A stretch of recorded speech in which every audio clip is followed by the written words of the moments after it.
entertainment capital of the world, welcome back to Next Star's Remarkable Women. I'm Cher Calvin, and we're now at the grand and historic Hollywood Pantages Theater, where the very first televised Academy Awards were held, hosted by Bob Hope. Theater is an experience like nothing else. It can teach history, it can inspire change, plus transport audiences to another world. And that is why we chose this incredible location to introduce the first finalists in Next Star's Remarkable Women. Born in a remote village in Tanzania, Africa, one of 16 children who once only had one threadbare traditional Maasai cloth to wear, a young woman straddling two worlds. But this is not a Broadway play. This is Angel Malel's real and remarkable life.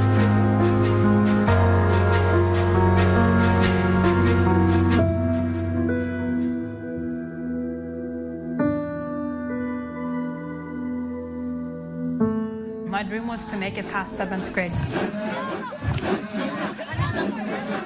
10 years ago, I was just a young girl in a small Maasai village in the middle of nowhere.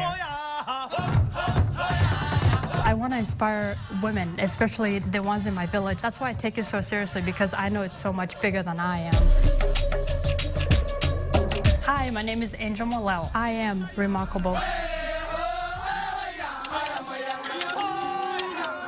My culture, the Maasai culture, is such a huge part of who I am. I literally grew up with nothing, and yet I had everything. I grew up, searching for food every day and water. Prior to 2010, I've never known a person named Tony. In 2010, he came to volunteer at the school that I was attending. He gave me this look that, I'm here, and I gave him this look that, oh my gosh, it's just like, I don't know how to explain our first look. And he started taking care of me, and because I was constantly sick, he started becoming the friend that I never had, a dad, and it's just, I'm getting teared up talking about it. Tony Mataroli. I talked to her father and family, who then from what I understand, had a meeting with a lot of the people in the village. Told them I would like to try to bring her to the United States for a better education. So it was really a village decision whether this was going to happen or not. He literally came all the way from Denver. He could have stopped in Minneapolis. He could have stopped in Europe. He could have stopped in Kenya. And for him to just happen to be in Tanzania, in a remote village in the middle of nowhere, volunteering in a small school, there's no other way to describe that. That's one in a million. One Love is a nonprofit that I started in 2018 with the help of my adoptive father. And One Love is really just dedicated to educating the Maasai children in my village who can't afford to, attend school, or their parents cannot by any means send them to school. I honestly could not move on with my life in America and just forget my past, because honestly, I'm here because of them. I'm here because of my whole village. I'm here because of my adoptive dad. What Angel's doing is really making a positive impact on her village already. One of her main goals is she wants the young girls to have aspirations and to have hope, and not just think that they have one path in life. She's so selfless. She's always thinking of others. She's so kind and polite. I cannot function without Tony. The biggest part wasn't even starting the nonprofit. It was pitching it to him and seeing his reaction. Instead of giving me the look like, that's not possible, he was like, well, let's start working on it. And one day I was just in the car listening to Bob Marley, the One Love song, and I was like, wait a second, what? That's a really good name for my nonprofit, because it is about, even though the people donating, like the people who live in America, don't really know the people in my village, it is still that same, love and support that, brings everybody together. And so that's really why I named it One Love. A remarkable woman to me is someone who really helps other people, and even though she doesn't get anything in return, it's just that showing her love and showing her support, through her actions. She changed my life so much, because once she got here, my life was Angel. Sorry, I can't get the words out. I would want him to know that I am grateful. I would thank him for being my angel. I would thank him for basically saving my life.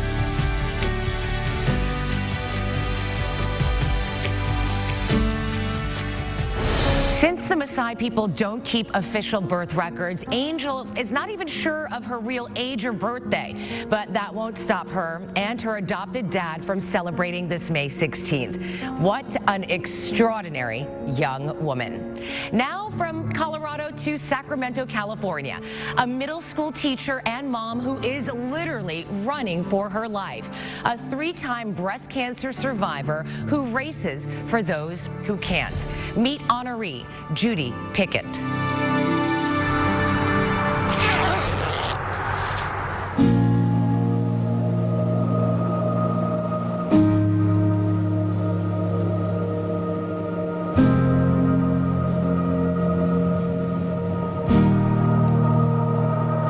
I had a very difficult time about 3/4 of the way into the race because it just hit me like a ton of bricks. You know, my cancer's back.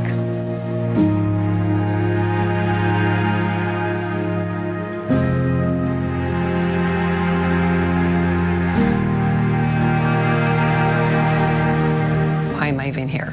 Why am I running? What difference does any of this make? And I stopped right in the middle of the street and had a little pity party right there. And a gentleman came up from behind me and tapped me on the shoulder. He knew I was a survivor because of my hat. And he said, "You can do this. The finish line is right there. Don't ever stop."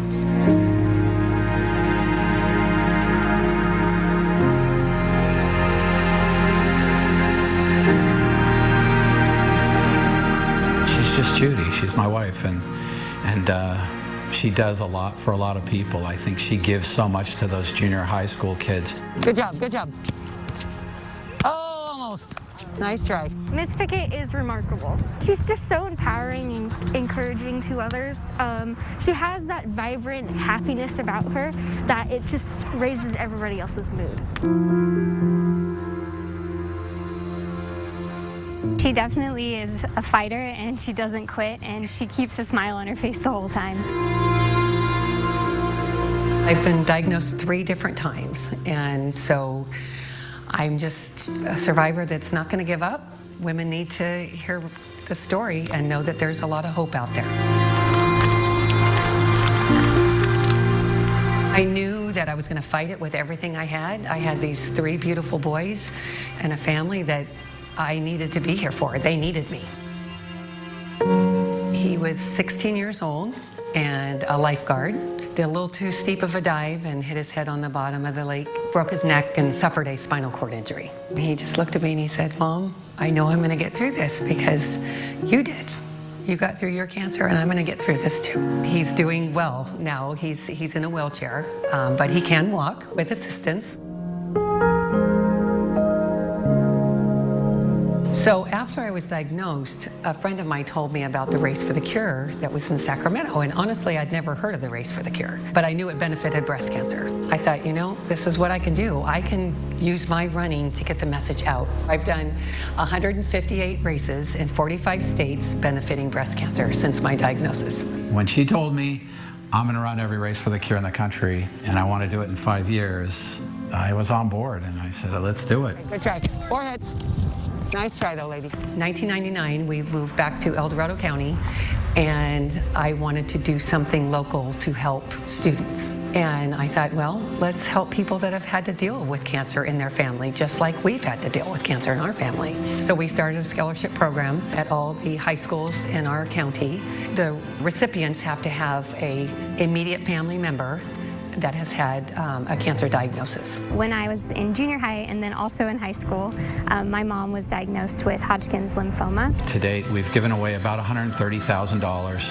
I think we're up over 150 to 180 recipients. And so I did get to win that scholarship, and so did both of my sisters, actually. To know that somebody saw that and wanted to support me and also my family through that was just really cool. Feels good for anybody to be recognized for the things that you go through.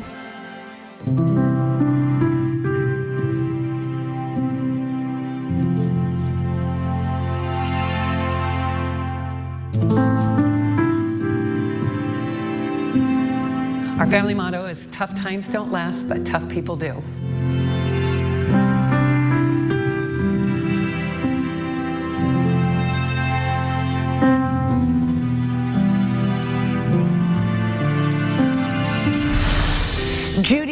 hanging up her running shoes or slowing down anytime soon. She has just 5 states left before making her goal of racing for a cure in all 50. Now that's inspiring.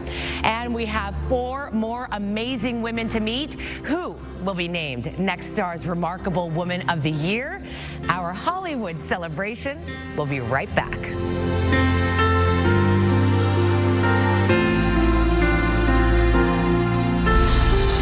She was the first female professional to win Dancing with the Stars and crowned champion twice. Congratulations to all the fierce, strong, yet vulnerable and beyond remarkable women out there.